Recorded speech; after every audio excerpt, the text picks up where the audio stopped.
Assalamualaikum warahmatullahi wabarakatuh. Apa kabar teman-teman semua yang berada di manapun kalian berada, mau di rumah, di kantor, di jalan, pokoknya dimanapun kalian berada. Nah teman-teman, sebelum saya bercerita malam ini, coba dong tolong di subscribe dulu, dan jangan lupa nanti di like, di share, di komen, oke? Biar tetap terus menjadi spiritisme untuk saya. Malam ini saya akan bercerita tentang Gunung Merapi. Seperti kita ketahui, Gunung Merapi itu adalah dalam dunia spiritual salah satu gunung yang menjadi bapaknya gunung di Nusantara. Nah, kenapa saya bisa bilang seperti itu? Banyak pengaruh besar dari Gunung Merapi. Gunung Merapi itu posisinya itu dia itu berada di Ring of Fire. Jadi tempat pertemuannya itu semua adanya di Merapi, ya. Nah, jadi gini. Teman-teman pernah dong nonton film Gunung Merapi, dan teman-teman juga lihat bagaimana serunya film tersebut dan horornya film tersebut. Seperti kita ketahui, di dalam Gunung Merapi itu terdapat keraton. Dari puncak saja sampai awal di dasarnya aja sudah terdapat penunggu-penunggunya. Nah, kalau teman-teman pernah mendengar bahwa Pantai Selatan itu siapa sih? Oh ya, Pantai Selatan itu ada Ibu Kanjeng Ratu Pramestisari Kenconosari, penguasa Pantai Selatan. Nah, kalau penguasa Gunung Merapi itu adalah Kanjeng Ratu Sekar Kedaton. Ya, jadi beliau itu yang menguasai semua yang berada di Merapi.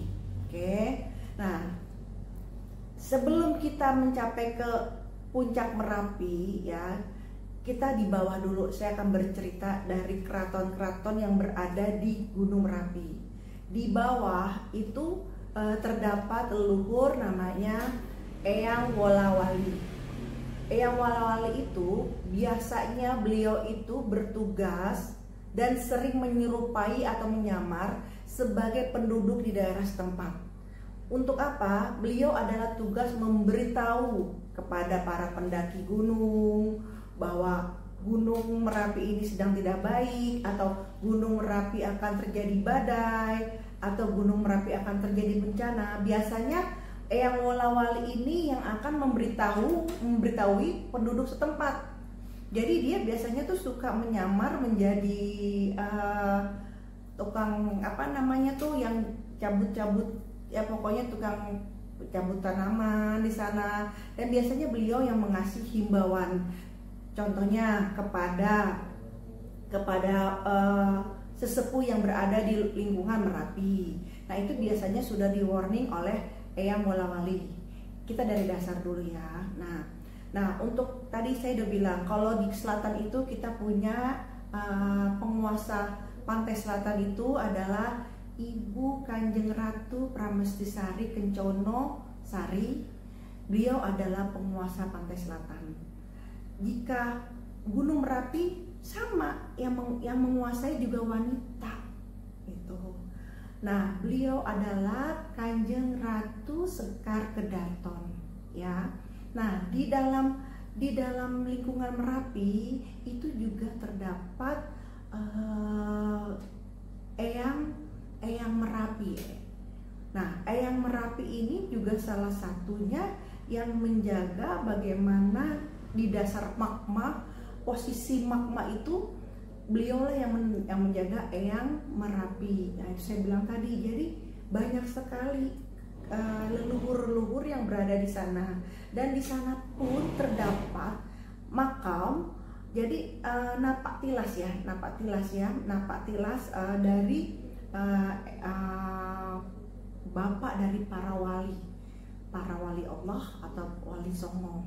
Nah, di situ ada petilasannya. Nah, jadi posisinya itu saya pernah pada zaman dulu ya, kita masih era-era masih muda ya, masih liburan gitu ya, masih zaman-zamannya saya kuliah. Saya tuh pernah ke Bukit Tudor, di sana tuh ada bukit gitu ya. Nah, itu posisinya itu di depan Gunung Merapi. Jadi ini bukit, di sini Gunung Merapi. Nah, disitulah pertama kali saya bertemu dengan seseorang. Saya bilang seseorang karena saya juga tidak paham ya saat itu, karena saya masih kuliah. Karena beliau itu sangat, pertemuan saya saat itu tuh sangat, menurut saya tuh sangat ulas asih gitu ya. Benar-benar sosok yang bersahaja gitu ya. Dan saya ingat banget saya bercerita dengan beliau gitu ya, dari di bawah tadi, bagaimana saya tadi bilang di puncak di Merapi itu terdapat keraton. Nah, beliaulah yang memberitahu kepada saya. Ya, saya tidak tahu beliau asalnya dari mana, yang pasti pertemuan saya saat itu di sana. Ya, itu singkat cerita saya bisa bercerita malam ini. Nah, kalau untuk yang mengatur awan, Merapi pun awan, kalau teman-teman sudah pernah ke Gunung Merapi, di puncak Gunung Merapi itu kan terdapat seperti kayak awan ya, awan kayak seperti suka menutupi atau apa, itu pun ada yang menjaganya gitu. Jadi semua yang di Gunung Merapi itu benar-benar tertata gitu. Jadi kalau kita di kehidupan sebagai manusia itu kenegaraan gitu ya. Jadi kalau di Merapi itu dari awannya aja itu yang menjaga Eyang Megantoro namanya. Nah untuk para pendaki yang ingin menuju ke Gunung Merapi ya nggak ada salahnya nih sebelum naik untuk tawasul dulu satu ke Eyang Wolawali. Eyang Wolawali itu beliau itu berada di bawah sekali. Jadi biasanya dia akan bertemu oleh para pendaki, memberitahu, oh ini tidak boleh, saat ini tidak boleh naik karena akan ada badai, ada hujan. Itu biasanya Eyang Wolawali. Nah, tidak ada salahnya untuk para pendaki kirim doa dulu kepada beliau, sapa dulu beliau gitu ya. Dan kalau misalnya bertemu dengan beliau, biasanya beliau itu kan menyerupai, kalau beliau sudah mengasih sebuah warning atau ya jangan naik ke atas, lebih baik saran saya untuk ikutin omongan beliau ya. Nah itu kita tadi dari bawah diceritain nih saya nih sama sosok yang saya bertemu di Merapi saat itu. Nah yang kedua tadi apa? Ada Eyang Sapu Jagat, Eyang Sapu Angin. Nah beliau pun punya tugas masing-masing kayak Eyang Sapu Angin. Eyang Sapu Angin itu bertugas untuk mengatur arah mata angin, arah angin yang berada di Gunung Merapi. Itu Eyang Sapu Angin. Nah, posisinya Eyang Sapu Angin itu memang tidak jauh dari Eyang Megantoro yang bertugas seperti kayak halimun ya, awan ya. Nah, itu Eyang Megantoro. Nah, ada Eyang Sapu Jagat. Siapa sosok beliau Eyang Sapu Jagat? Eyang Sapu Jagat itu beliau bertugas yang menentukan kemana arah lava bila meledak, bila meletus Gunung Merapi. Jadi beliau yang menentukan mau ke arah utara, selatan atau mana, ke arah mana, itulah beliau. Itu tugas dari Eyang Sapu Jagat. Nah karena itu untuk teman-teman juga tadi silakan kirim doa kepada beliau, kirim Al-Fatihah untuk yang beragama Islam. Oke. Nah setelah itu ada siapa lagi di sana? Ada satu sosok perempuan lagi selain Eyang Sekar Kedaton, Kanjeng Ratu Sekar Kedaton yang menguasai Gunung Merapi. Nah ada satu lagi, Gadung Melati, Eyang Gadung Melati. Eyang Gadung Melati itu bertugas apa? Nah di sini juga mempunyai tugas. Eyang Gadung Melati itu bertugas untuk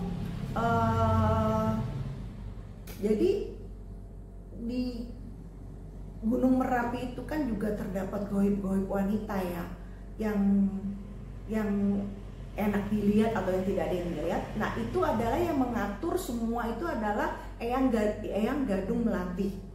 Ekosistem yang berada di Merapi, tumbuh-tumbuhan, perhewanan, nah itu di bawah tangan Eyang Gadung Melati.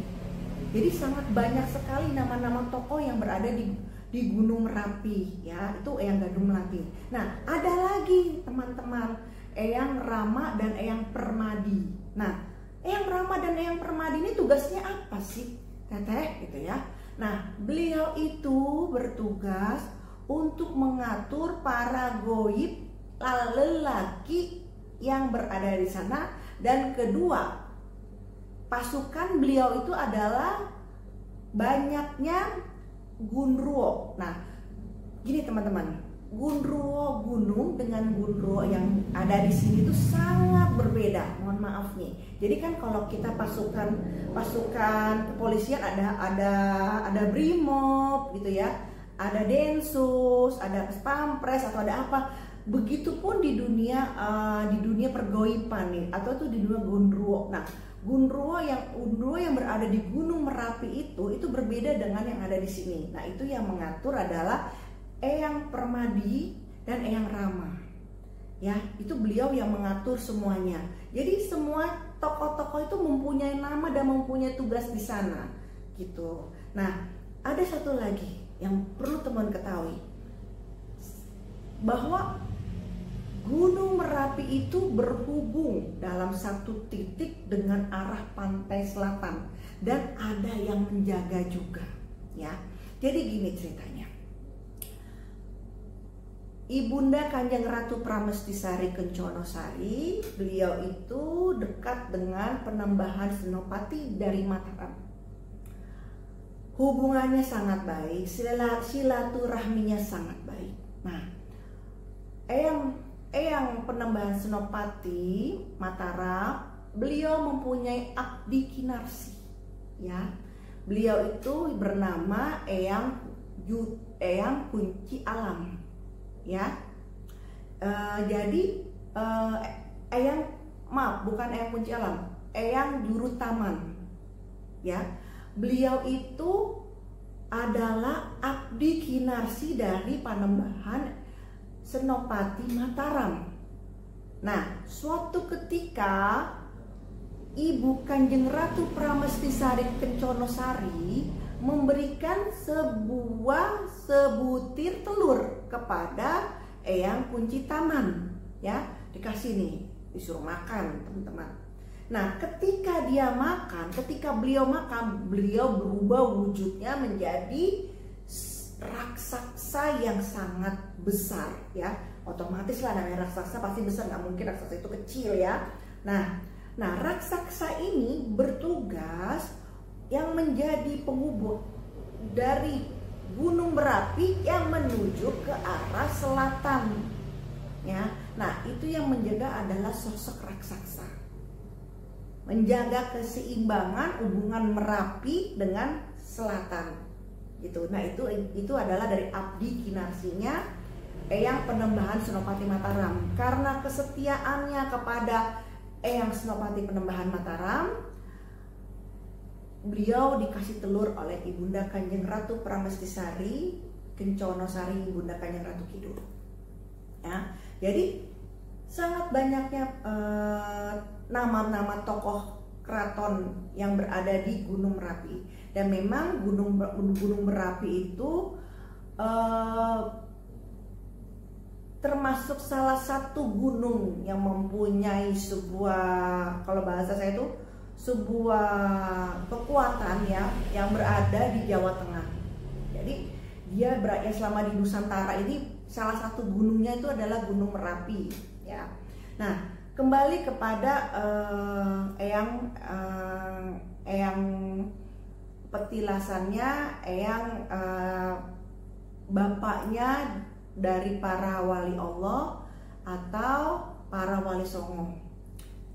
Petilasannya ada di situ. Nah, pada hari-hari tertentu, pada saat-saat tertentu, pernah ada yang melihat, ya, beberapa penduduk lah, ya. Saya nggak bisa bilang satu atau dua, karena ternyata kalau kita yang dengan agamanya yang baik, dengan kita yang benar-benar yang tidak ada obsesi atau ambisi, istilahnya nothing tulus lah, ya, itu suka diperlihatkan. Dan ada tempat titik di mana di sana tempat bertemunya para wali Allah, di Gunung Merapi pada hari-hari tertentu, pada saat-saat tertentu, ya. Nah, itulah kenapa Gunung Merapi itu dinyatakan sangat sakral. Terus teman-teman juga pernah dengar kok Gunung Merapi itu kok angker ya. Ya memang iya, karena semua pun yang berada di sana itu tatanannya ada yang mengatur. Kayak tadi yang Romo dan yang Permadi. Beliau itu yang mengatur lelembut atau goib lelaki yang berada di sana. Pasukannya mereka itu semua adalah tadi saya bilang Gundruwo. Nah, kenapa kok suka ada yang menggoda Gundruwo? Karena memang Gundruwo gunung itu sama Gundruwo sini kan berbeda. Dan biasanya terkadang suka dipergunakan untuk orang-orang yang berilmu, punya pegangan, punya kodam, yang ingin kodamnya pakai Gundruwo yang seperti itu, suka pakai Gundruwo yang berada di gunung. Nah gitu. Nah itu tingkatannya berbeda gitu loh teman-teman. Nah jadi menarik sekali. Jadi kalau ditanya berarti Gunung Merapi itu ada hubungannya dengan selatan dong Teh? Iya, ada hubungannya dengan selatan. Karena ada cerita antara Ibunda Ratu Kanjeng Ratu Pramestisari Kenconosari dengan penambahan Senopati Mataram di sana, hingga adanya raksasa yang menjadi penghubung. Jadi kalau kita tarik garis lurus itu dari Gunung Merapi ke istana yang berada di Parangkusumo, Cepu itu ya, Cipuri. Nah, kita tarik ke belakangnya itu, nah itulah ada segaris yang menjadi penghubung antara Gunung Merapi dan Laut Selatan, seperti itu. Nah, saran saya untuk teman-teman yang mau naik Gunung Merapi, sebelum kalian naik ke atas, jangan lupa nih, kalian tawasul dulu ke Rasulullah SAW kalau kalian yang beragama Islam.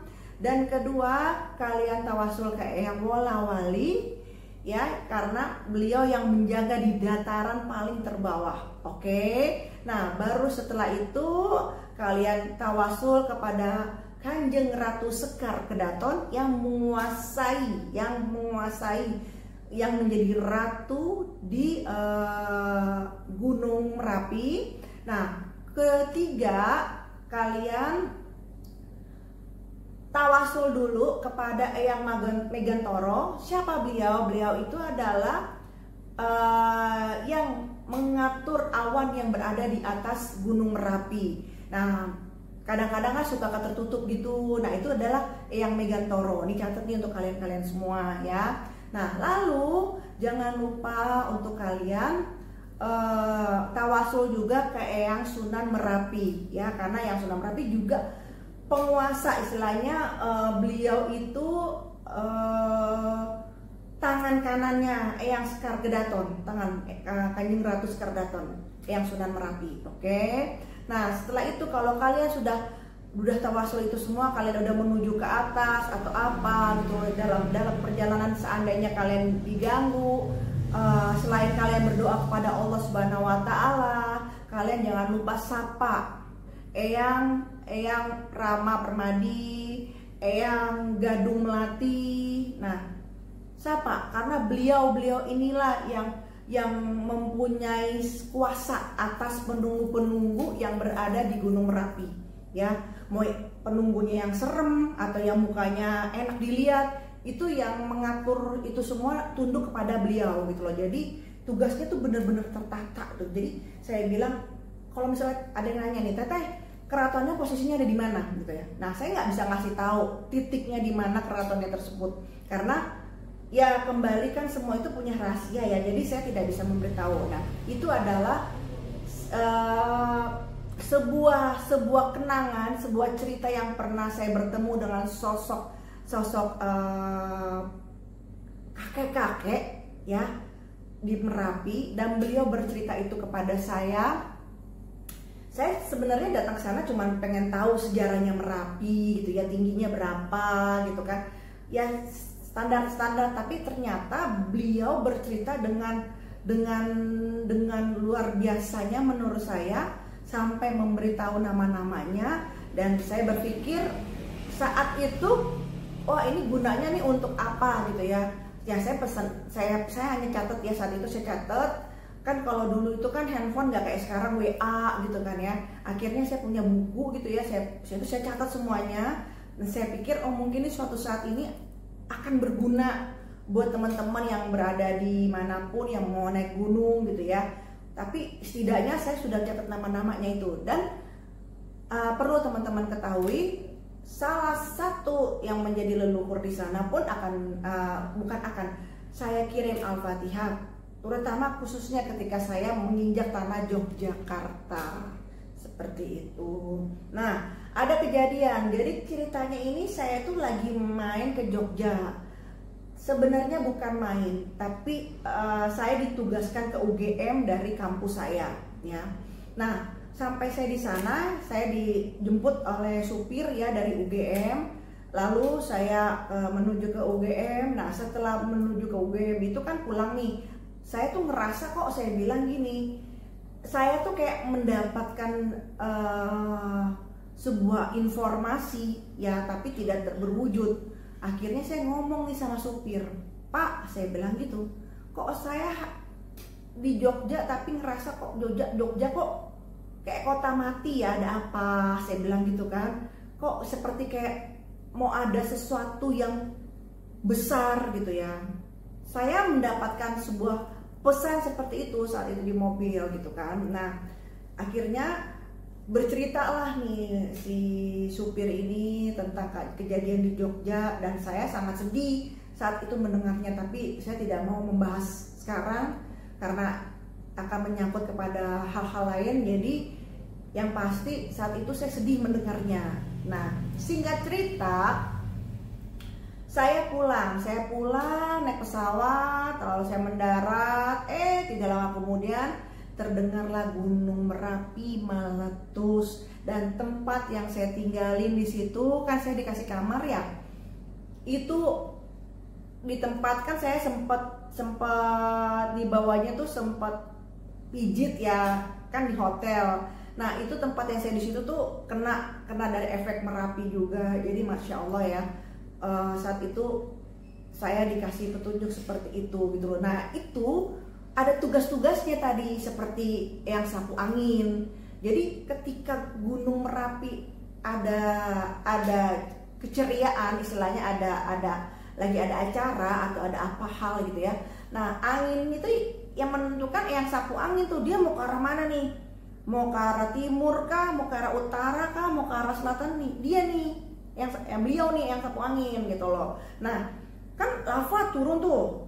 Ya, lahar turun kan, ya.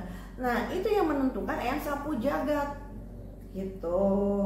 Menentukan kemana. Jadi kalau tiba-tiba Merapi erupsi, untuk teman-teman yang berada di Jogja, tolong kirim Al-Fatihah ke yang sapu jagat agar daerah-daerah kalian tidak kena arahnya lahar seperti itu ya.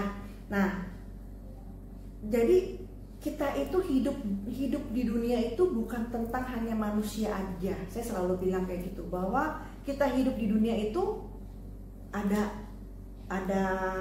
alam semesta ya, ada unsur alam, jadi ada goib. Pokoknya saya selalu bilang dunia ini bukan ceritanya tentang manusia. Jadi pesannya adalah bahwa betapa hubungan manusia, hubungan alam semesta, dan hubungan spiritual itu saling berhubungan selama kita berada di dunia ini gitu ya. Jadi bukan semata hanya tentang manusia saja. Dan pesannya dari beliau bahwa adanya bencana alam, adanya suatu kerusakan alam itu terjadi karena diri manusia itu sendiri. Nah, pesan saya secara pribadi, yuk kita jaga alam semesta, kita jaga alam kita. Karena apa? Ya, kita memang hidupnya saling berhubungan di sini. Jadi kita nggak bisa sombong, bukan berarti mereka tidak hidup, karena mereka pun beribadah dengan Tuhan, dengan Allah, dengan caranya. Ya, oke teman-teman. Semoga bermanfaat cerita aku malam ini. Yang baik silakan disimpan, yang kurang baik dihempaskan. Ya. Sampai ketemu lagi di cerita-cerita selanjutnya. Assalamualaikum warahmatullahi wabarakatuh.